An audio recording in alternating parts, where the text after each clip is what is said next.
Hello बच्चों, class 8 math Prachi book की assignment 6.7 करेंगे आज।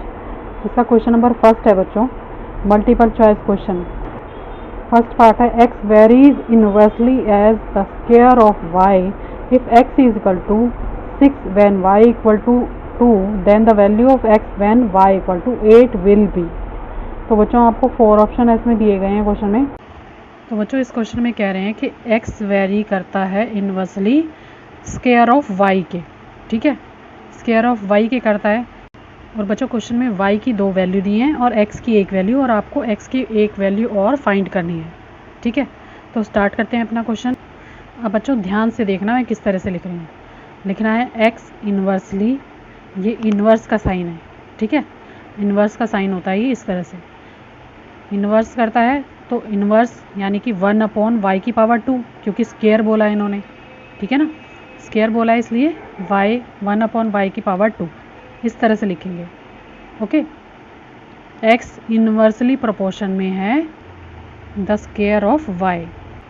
अब बच्चों अगली लाइन में मैं इन्वर्स का साइन हटा रही हूँ और इक्वल टू लगा रही हूँ। जब इक्वल टू लगाएंगे तो बच्चों k लिखेंगे इसके बदले, इक्वल टू यानी कि कांस्टेंट, ठीक है। k कुछ भी लिख सकते हैं आप, k a b c कुछ भी लिख सकते हो, और इनटू में 1/y की पावर 2। हमारे को वैल्यू दी है x की भी और y की भी, ठीक है। तो मैं वैल्यू पुट कर रही हूँ, x इक्वल टू 6 है और y क्या है बच्चों 1/2 की पावर 2, ठीक है, k इंटू 1/2 की पावर 2। यहाँ से हमें k की वैल्यू मिलेगी। तो मैं क्या लिख रही हूँ इस तरह से, या आप नीचे नीचे करते जाना, मैं साइड में कर रही हूँ ताकि आपको सारा क्वेश्चन ईजीली दिखाई दे, ठीक है। तो मैं फिर से लिख रही हूँ 6k इंटू 1/, अब क्या हो जाएगा बच्चों ये 2 2 4, ठीक है, क्योंकि पावर 2 है। अब मुझे अगर k की वैल्यू चाहिए बच्चों तो मैं क्या करूँगी, k को एक साइड पे लिखूँगी और यहाँ पर मेरे पास क्या है, डिवाइड में है 1/4, 1/4 ये डिवाइड का साइन होता है, तो दूसरी साइड जाकर मल्टीप्लाई हो जाएगा, ये हो जाएगा 6 4 24। तो k की वैल्यू मेरी क्या आ गई बच्चों 24, ठीक है, यह आ गई मेरी k की वैल्यू। अब आगे, अब हम इसी इक्वेशन में y का दूसरा वैल्यू जो है वो पुट कर लेंगे, ठीक है। y के दूसरी वैल्यू क्या दिए, y इक्वल टू 8, ठीक है। अब हम यहाँ पर क्या करेंगे, यही वाली इक्वेशन लूँगी मैं जो ऊपर मैंने यूज़ की है, और उसमें k की वैल्यू भी पुट कर दूँगी और y की वैल्यू भी पुट कर देंगे, ठीक है। अब हम लिख रहे हैं x equal to k into 1/y की पावर 2, ठीक है, जहाँ पर हमारे पास k क्या है बच्चों, k है हमारे पास 24 और y है मेरे पास 8। तो मैं लिखूँगी बच्चों x equal to k 1/y की पावर 2, यानी कि y की वैल्यू मेरे पास 8 है तो 8 की पावर 2 कर दूँगी। और आप क्या करना, यहाँ पर k की वैल्यू भी पुट कर लेना, ठीक है, 24 इंटू 1/8 की पावर 2, या फिर आप लिख सकते हो बच्चों 8 इंटू 8, ठीक है। आप चाहो तो इसको यहीं कट कर सकते हो, 8 के टेबल में 24 आता है, ठीक है। तो हम क्या करते हैं 24 और 8 इंटू 8 हम कर लेते हैं 64, ठीक है। x equal to 24 into 1/64। आप काट दो, चाहे ऊपर वाली लाइन में काट दो, कोई दिक्कत नहीं है। तो यहाँ से हम कट कर देंगे बच्चों, 8 3 ज़ा 24 और 8 8 ज़ा 68, ठीक है। तो x की वैल्यू क्या आ गई बच्चों मेरे पास 3/8, ठीक है ना। x की वैल्यू यहाँ पर आ गई मेरी 3/8, तो मैं यहाँ लिख दूँगी 3/8। तो बच्चों ये आपका आंसर आ गया, x की वैल्यू 3/8 जो हमें निकालनी थी x की वैल्यू, ठीक है। एक बार शुरू से क्वेश्चन देख लेते हैं बच्चों। और बच्चों आप इसमें ऑप्शन लिख लेना, ऑप्शन कौन सा है हमारा सही, हमारा सही ऑप्शन है ऑप्शन नंबर ए, ठीक है, वो आंसर लिख लेना आप अपना।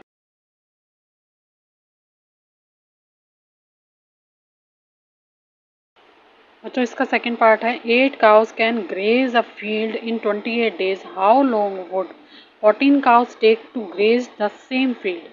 तो बच्चों ये तो बहुत ही ईजी क्वेश्चन है, 4 ऑप्शन इसमें दिए गए हैं। और क्वेश्चन में क्या बोला गया है, अगर 8 काऊ एक फील्ड को 28 डेज में चरती हैं तो 14 काऊ उसी फील्ड को कितने दिन में चरेंगी या खाएंगी, ठीक है। अब बच्चों आपको पता ही है, अगर 8 काऊ एक फील्ड को 28 डेज में खाती हैं तो ज़्यादा गायें होंगी तो क्या होगा, वो कम दिन में खा लेंगी सारा, ठीक है। तो एक चीज़ यहाँ पर बढ़ रही है और एक चीज़ घट रही है। तो ये कौन सा वेरिएशन होता है बच्चों, मैंने आपको कई बार बताया है। तो ये होता है इनडायरेक्ट या इनवर्स वेरिएशन। तो यहाँ पर लिख लेंगे काऊ कितनी है 8 और डेज कितने हैं 28। 2 कॉलम ही बनाने पड़ेंगे हमें, ठीक है। अगर काऊ हम बढ़ा देते हैं, ज़्यादा जने हो जाएंगे खाने के लिए घास, तो वो तो जल्दी से ख़त्म हो जाएगी, ठीक है। तो एक चीज़ बढ़ रही है बच्चों और एक चीज़ घट रही है, तो ये हो जाएगा हमारा इनवर्स वेरिएशन या इनडायरेक्ट वेरिएशन, कुछ भी लिख सकते हो आप, ठीक है। तो बच्चों जल्दी से इसका फार्मूला भी लिख लेते हैं। हमें आता है formula x1 upon x2 equal to y2 upon y1, ठीक है। इनवर्स का उल्टा फार्मूला हो जाता है y की तरफ से। अब क्या करेंगे, यहाँ पर x1 y1 अपना नाम लिख लेते हैं जल्दी से। ऊपर वाले दोनों बॉक्स हो जाएंगे बच्चों x1 और x2 और नीचे वाले बॉक्स हो जाएंगे y1 और y2, ठीक है। अब यहाँ वैल्यू रख लेते हैं 8 अपॉन 14 इक्वल टू क्या है y2 x अपॉन 28। नाम से कुछ नहीं होता बच्चों, y के कॉलम का नाम मैंने x रख दिया, उससे कोई फर्क नहीं पड़ता, आप x y a b c d कुछ भी रख सकते हो। तो ये क्रॉस मल्टीप्लाई हो जाएगा 8 into 24 equal to x into 14। x की वैल्यू मुझे चाहिए तो क्या हो जाएगा 14 दूसरी तरफ जाकर बच्चों डिवाइड हो जाएगा। अब बच्चों 14 के टेबल से कट कर देते हैं, 14 1 ज़ा 14 और 14 2 ज़ा 28। अब मेरे पास क्या बचा है बच्चों, सिर्फ 8 और 2 बचा है। तो यहाँ लिख देंगे x इक्वल टू 16, 8 2 ज़ा 16, ठीक है। अगर ज़्यादा गायें हम लगा देंगे उस फील्ड में तो वो 16 दिन में ही उस पूरी फील्ड को खा जाएंगी, ठीक है। तो ये हमारा आंसर हो जाएगा।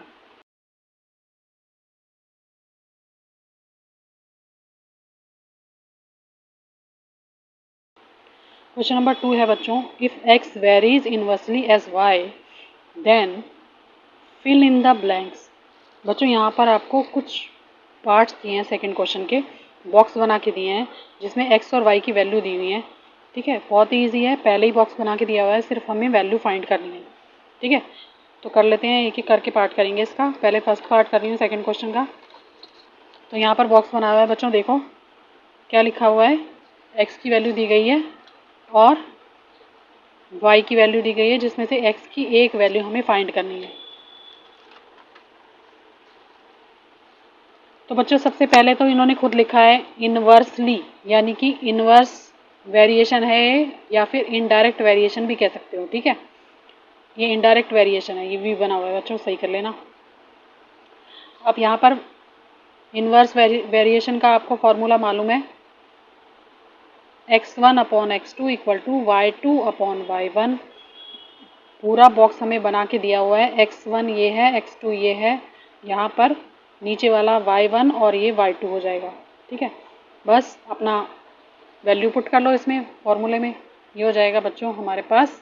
x तो हमें पहले दिया नहीं है, इसी x की वैल्यू हमें फाइंड करनी है, तो लिखूंगी x upon 60 equal to 3 upon 2।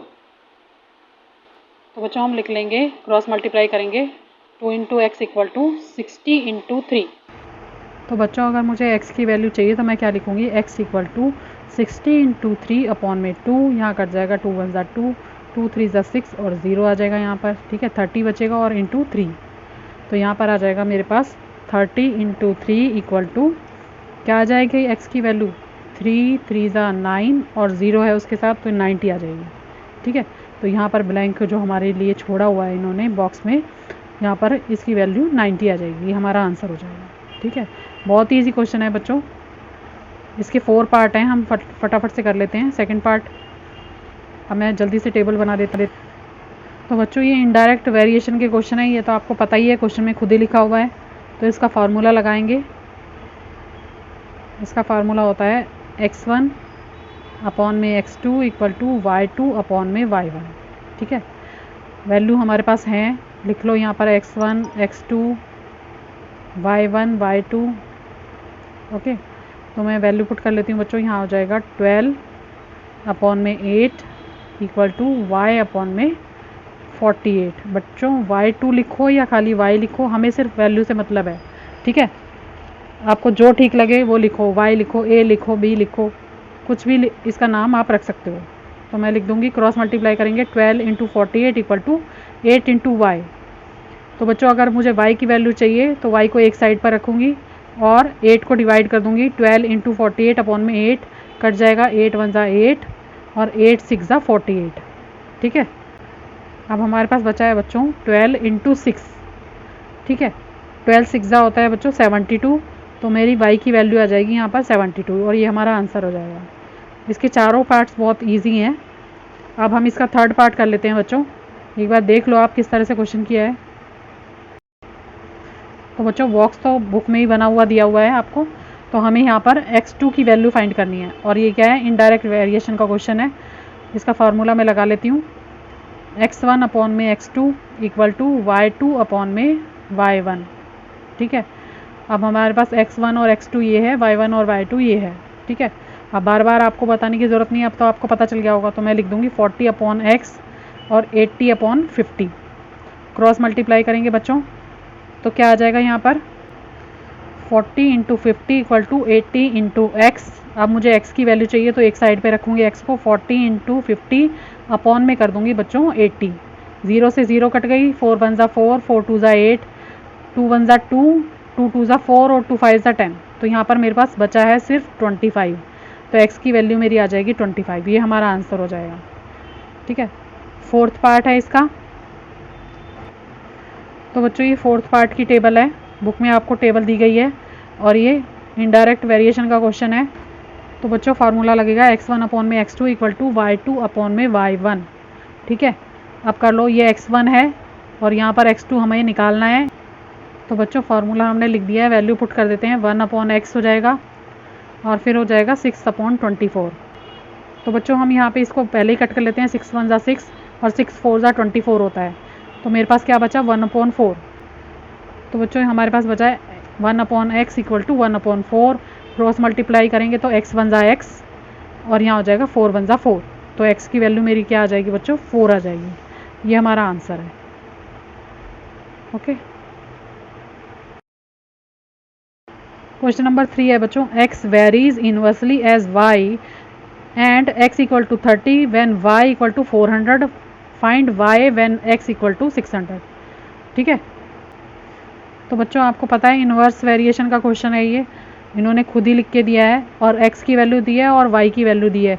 x की वैल्यू हमें 2 टाइम्स मिली हुई है और हमें y की एक वैल्यू फाइंड करनी है। ठीक है बच्चों, क्वेश्चन समझने में तो कोई परेशानी नहीं हुई है आपको, बहुत ईजी क्वेश्चन है इसमें।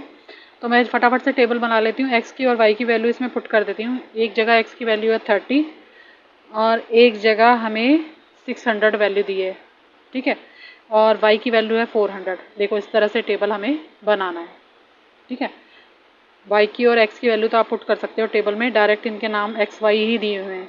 तो ये इन्वर्स वेरिएशन का क्वेश्चन है बच्चों, साफ साफ इसमें पहले ही लिख के दिया हुआ है। उसका फार्मूला होता है x1 अपॉन में x2 equal to y2 upon में y1। अब हमारे पास टेबल बनी हुई है, आपको मालूम है x1 और x2 क्या होता है, वैल्यू पुट कर दो 30 अपॉन 300 और y अपॉन में 400। अब बच्चों यहीं पे कट कर देती हूँ मैं, 0 से 0, 3 वन ज़ा 3, 3 टू ज़ा 6। तो यहाँ पर बच गया मेरे पास 1 अपॉन 20। थोड़ा इजी हो जाएगा क्वेश्चन अगर हम यहीं पे इसको कट कर देंगे तो। अब हमारे पास बचा है बच्चों 1 upon 20 equal to y upon 400। बच्चों क्रॉस मल्टीप्लाई करेंगे, यहाँ आ जाएगा मेरे पास 400 वन ज़ा 400 और y इंटू 20। ठीक है, अब y की वैल्यू मुझे चाहिए तो y को मैं एक साइड पर रखूँगी और 20 को 400 के नीचे डिवाइड कर दूँगी। तो यहाँ से कट जाएगा बच्चों 10 से 10, 2 वन ज़ा 2 और 2 टू ज़ा 4 और 0 बच जाएगी। तो यहाँ पर मेरी y की वैल्यू क्या आ गई,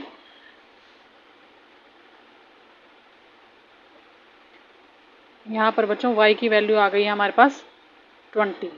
ठीक है, ये हमारा आंसर हो जाएगा।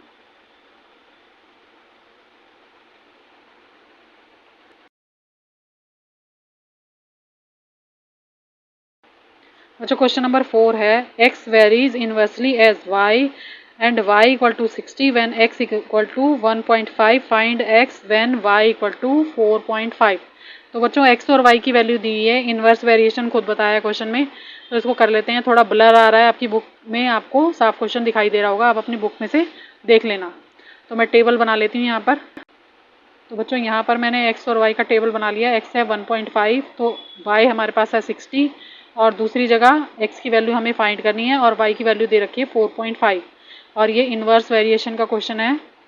ठीक है, तो बच्चों इसका फार्मूला लगा लेंगे, x1 अपॉन में x2 equal to y2 upon में y1। ठीक है, वैल्यू हमें दी हुई है, फटाफट से लिख लेते हैं। ये x1 है, ये x2 है, ये y1 है और ये y2 है। ठीक है, तो मैं लिख लेती हूँ यहाँ पर 1.5 अपॉन में x इक्वल टू 4.5 अपॉन में 60। अब बच्चों क्या करेंगे, क्रॉस मल्टीप्लाई कर लेंगे, तो हमारे पास आ जाएगा यहाँ पर 1.5 into 60 equal to x into 4.5। x की वैल्यू मुझे चाहिए, तो क्या करेंगे, x को एक साइड पे रखेंगे, 1.5 इंटू 60 अपॉन में 4.5। अब चाहो तो पॉइंट से पॉइंट कैंसिल कर दो, क्योंकि एक डेसिमल ऊपर है और एक डेसिमल नीचे है एक नंबर के बाद, तो ये कट जाएगा। 15 वन ज़ा 15 और 15 3 ज़ा 45। फिर से कट कर दो, 3 वन ज़ा 3, 3 2 ज़ा 6 और 0। ऊपर बचेगा 20 और तो नीचे सब खत्म हो गया, ऊपर भी कोई नंबर नहीं बचा, तो हमारे पास क्या आ जाएगा बच्चों, x इक्वल टू 20। ठीक है, ये मेरा आंसर आ जाएगा, x की वैल्यू 20 आ जाएगी। क्वेश्चन नंबर 5 है, in a camp there is enough rice for 300 person for 42 days. How long will the rice last if 50 more person join the camp. ठीक है, अब ये क्या कह रहे हैं बच्चों कि एक जगह पर एक कैंप लगा हुआ है जहाँ पर 300 पर्सन हैं, जिनके लिए 42 डेज के लिए राइस हैं। ठीक है, अगर वहाँ पर 50 लोग बढ़ा दिए जाएं तो वो खाना, वो चावल कितने दिन चलेंगे। ठीक है, तो फिर से हम टेबल बनाएंगे, जो चीज़ हमें दी हुई है वो लिखेंगे। तो बस थोड़ा सा समझना पड़ेगा आपको, यहाँ पर कुछ भी चेंज नहीं है, इनडायरेक्ट वेरिएशन का क्वेश्चन है। अगर एक चीज़ बढ़ रही है तो दूसरी चीज़ घट रही है। ठीक है, तो सबसे पहले मैं क्या लिखूंगी बच्चों, यहाँ पर हम लिखेंगे नंबर ऑफ पीपल और नीचे वाले बॉक्स में लिखूंगी नंबर ऑफ डेज। ठीक है, इसको x मान लेती हूँ और नीचे वाले बॉक्स में y लिख देती हूँ। अगर बच्चों 300 लोग हैं तो उनके लिए खाना कितने दिन के लिए, 42 डेज के लिए। ठीक है, और अब देखो कैलकुलेट करो, 50 लोग और बढ़ गए तो हमारे पास क्या आ गए, 350 लोग, 350 पीपल और हो गए। ठीक है, तो यहाँ पर क्या करेंगे, 350 और ब्लैंक बचेगा, क्योंकि हमें नहीं मालूम ये खाना कितने दिन चलेगा। पीपल 300 थे तो बढ़ गए। ठीक है, अगर खाना कितना है 42 डेज के लिए, तो क्या होगा, कम पड़ेगा। अगर लोग बढ़ जाएंगे तो खाना कम पड़ेगा। ठीक है ना, तो एक चीज़ बढ़ रही है, एक चीज़ कम हो रही है, इनडायरेक्ट वेरिएशन का क्वेश्चन है। ठीक है, अब इसको देख लो किस तरह से होगा। यहाँ पर क्या करेंगे, फॉर्मूला हमारा क्या लगा है, x1 अपॉन में x2 equal to y2 upon में y1। ठीक है, हमारे पास नंबर कितने हैं, लोग कितने हैं, 300, लिख दूंगी 300 अपॉन में 350। यहाँ x1 है, ये x2 है, ये y1 है और ये y2 है। अब वैल्यू पुट कर लेते हैं बच्चों, ये x है, तो मैं लिखूंगी 300 अपॉन में 350 इक्वल टू y और अपॉन में 42।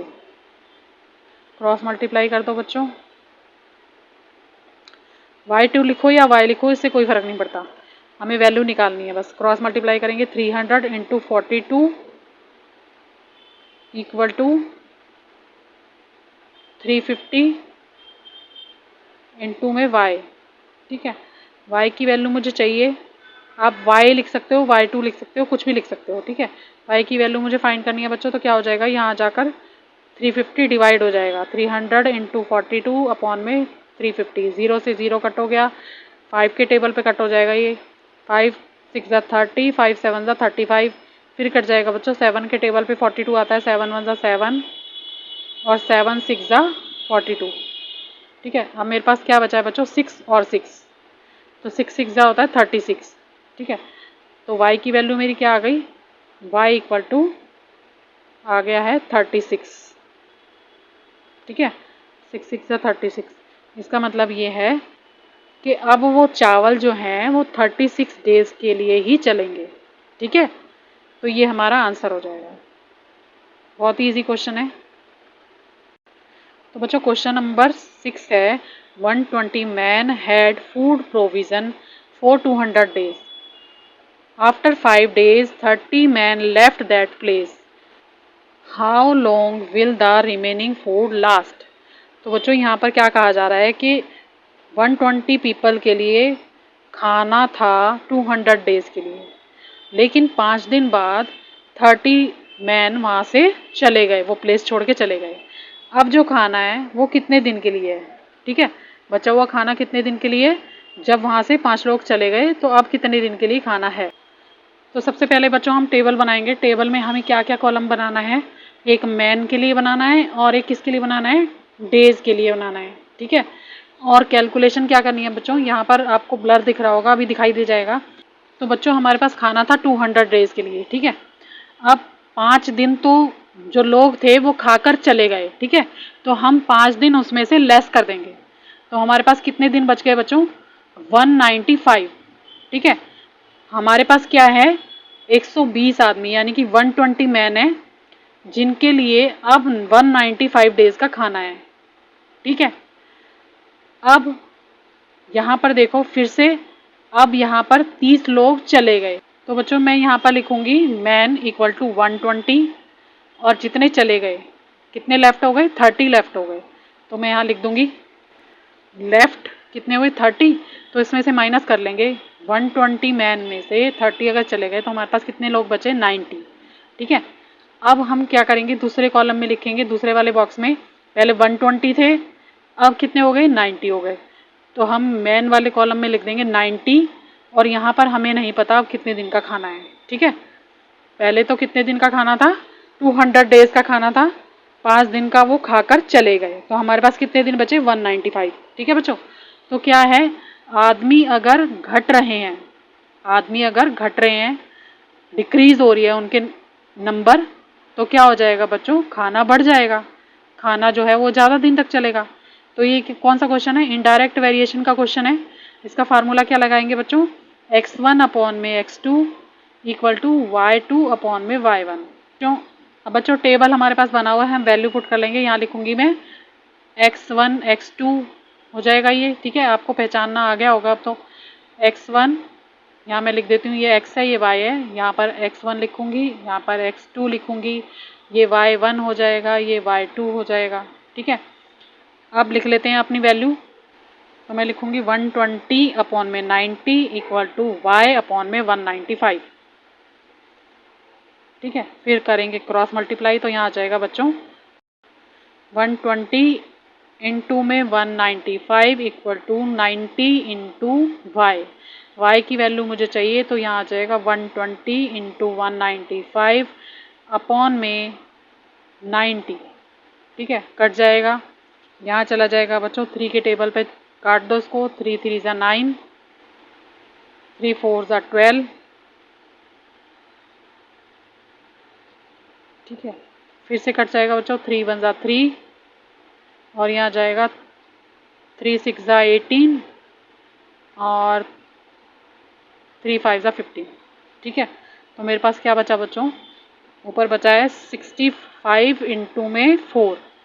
तो हमारी y की वैल्यू क्या आ जाएगी बच्चों, y की वैल्यू आ जाएगी, इन दोनों को मल्टीप्लाई करेंगे तो आ जाएगा हमारे पास, तो हमारे पास आ जाएगा बच्चों 260 डेज, ठीक है। तो इस तरह से अब जो खाना है वो ज़्यादा दिन चलेगा, ठीक है। तो ये हमारा आंसर आ जाएगा, ये है क्वेश्चन नंबर 6। और बच्चों ये जो है ये रफ वर्क में करना है आपको, मैंने साइड में अलग कर दिया इसको, ठीक है। क्वेश्चन नंबर 7 है, ए contractor undertook a contract to complete a part of stadium in 9 months with a workforce of 560 men. Later on, it was required to complete the job in 7 months. How many extra men would he employ?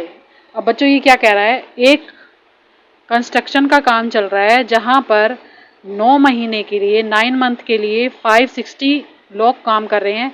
अगर उस काम को 7 month में उसे complete करना है तो उसको कितने एम्प्लॉय और चाहिए, कितने लोग और बढ़ाने पड़ेंगे, ठीक है। तो बच्चों मैं पहले टेबल बना लेती हूँ और यहाँ पर क्या बनाना है बच्चों, मैन एक कॉलम मैन का करना है और एक कॉलम टाइम का करना है, ठीक है। तो बच्चों क्वेश्चन में क्या कहा गया है, अगर 560 मैन काम करते हैं तो 9 मंथ में काम कंप्लीट होता है। नीचे वाले कॉलम में टाइम जो है वो मंथ में है, ठीक है। और अगर 7 मंथ में हमें काम कंप्लीट करना है बच्चों, पूरा काम कंप्लीट करना है, तो क्या होगा, ज़्यादा फोर्स की ज़रूरत होगी, ज़्यादा लोगों को लगाना पड़ेगा। तो क्या हो रहा है, लोगों की संख्या बढ़ रही है, ठीक है, नंबर ऑफ पीपल इंक्रीज हो रहे हैं और टाइम जो हो रहा है वो डिक्रीज हो रहा है। तो एक चीज़ बढ़ रही है, एक चीज़ घट रही है। तो ये इनडायरेक्ट वेरिएशन का क्वेश्चन है। सारी इस एक्सरसाइज में सारी क्वेश्चन इनडायरेक्ट के ही हैं। तो फटाफट से कर लेते हैं बच्चों। x लिख लेते हैं, y लिख लेते हैं, x1 और यहाँ पर y1, यहाँ पर x2 और y2, ठीक है। और इसका फॉर्मूला लिख लेते हैं। इसका फॉर्मूला होता है बच्चों x1 अपॉन में x2 equal to y2 upon में y1। तो वैल्यू पुट करेंगे तो हमारे पास आ जाएगा, सारी वैल्यू हमें गिवन है, ठीक है। तो मैं लिख दूंगी 560 अपॉन में x इक्वल टू 7 अपॉन में 9, ठीक है। अब बच्चों क्रॉस मल्टीप्लाई कर देंगे, यहाँ हो जाएगा 7 into x equal to 560 into में 9।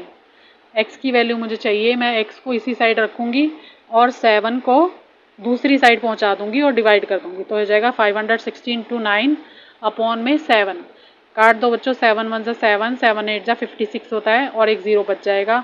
अब हमारे पास क्या बचा है, 80 इंटू 9। तो इन दोनों नंबर्स को मल्टीप्लाई करेंगे तो हमारी x की वैल्यू क्या आ जाएगी बच्चों, 8 9 जा होता है 72 और 0 लगा देंगे उसके साथ, तो हो जाएगा 720, ठीक है। तो इतने लोग हमें लगाने पड़ेंगे, लेकिन इन्होंने क्या कहा है बच्चों, कितने बढ़ाने पड़ेंगे, ठीक है, कितने इंक्रीज करने पड़ेंगे। तो हम लिखेंगे बच्चों यहाँ पर एक्स्ट्रा मैन कितने चाहिए, 720 और माइनस में 560 जो कि पहले थे। तो यहाँ पर माइनस हो जाएगा बच्चों, तो हमारा आंसर आ जाएगा 160, ठीक है। इतने लोगों को बढ़ाना पड़ेगा तो उनका काम हो जाएगा, ठीक है।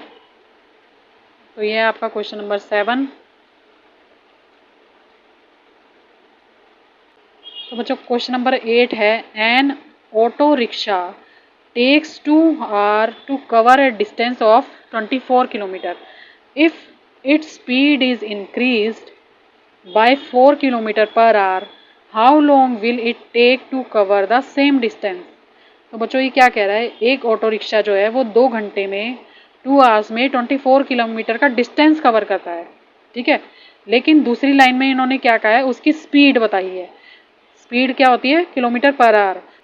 तो क्वेश्चन में कह रहे हैं कि अगर 4 किलोमीटर पर आवर की स्पीड उसकी बढ़ा दी जाए तो वो कितने टाइम में पहुंच जाएगा जहाँ पर उसे पहुंचना है, ठीक है। तो इस क्वेश्चन को कर लेते हैं बच्चों। तो बच्चों क्वेश्चन नंबर 8 में हमें क्या दिया हुआ है, हमें दिया है टाइम जो कि है 2 आवर्स, ठीक है। डिस्टेंस दिया है बच्चों, डिस्टेंस कितना दिया है, 24 किलोमीटर, ठीक है। अब हम क्या कर सकते हैं बच्चों, टाइम है हमारे पास, डिस्टेंस है हमारे पास, तो हम स्पीड निकाल सकते हैं। तो बच्चों स्पीड का फार्मूला होता है speed equal to distance upon time,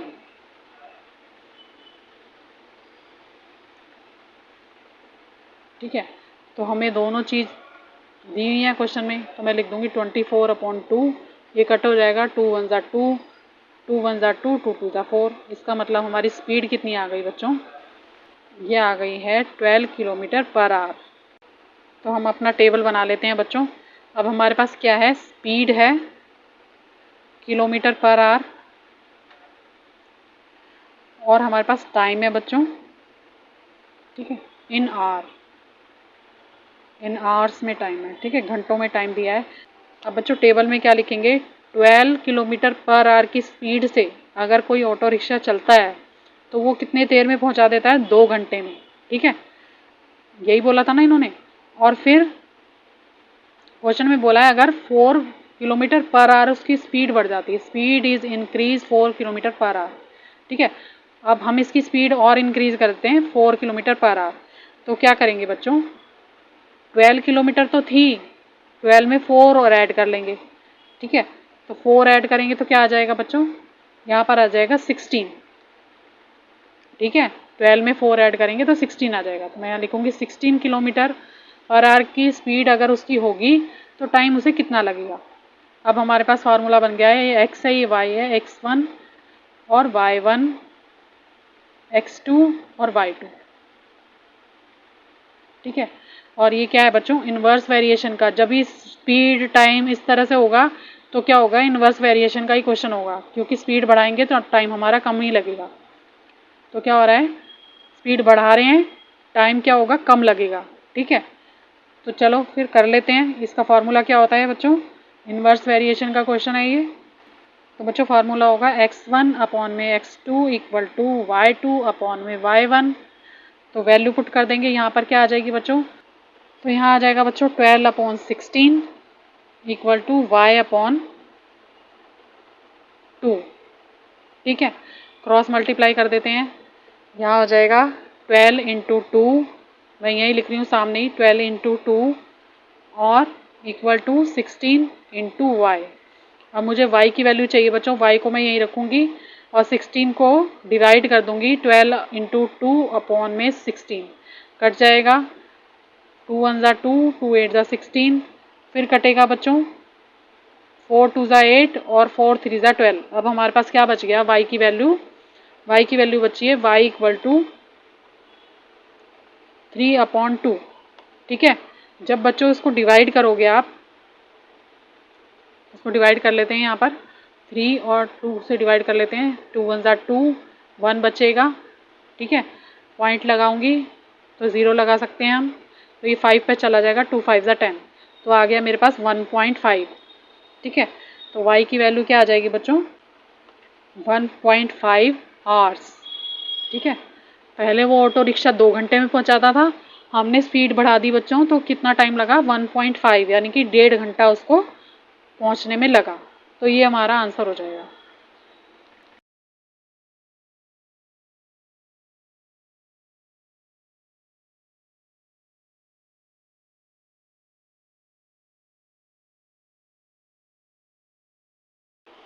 question number 9 है बच्चों, Manju cycles to her school at an average speed of 12 kilometre per hour and take 20 minutes to reach her school.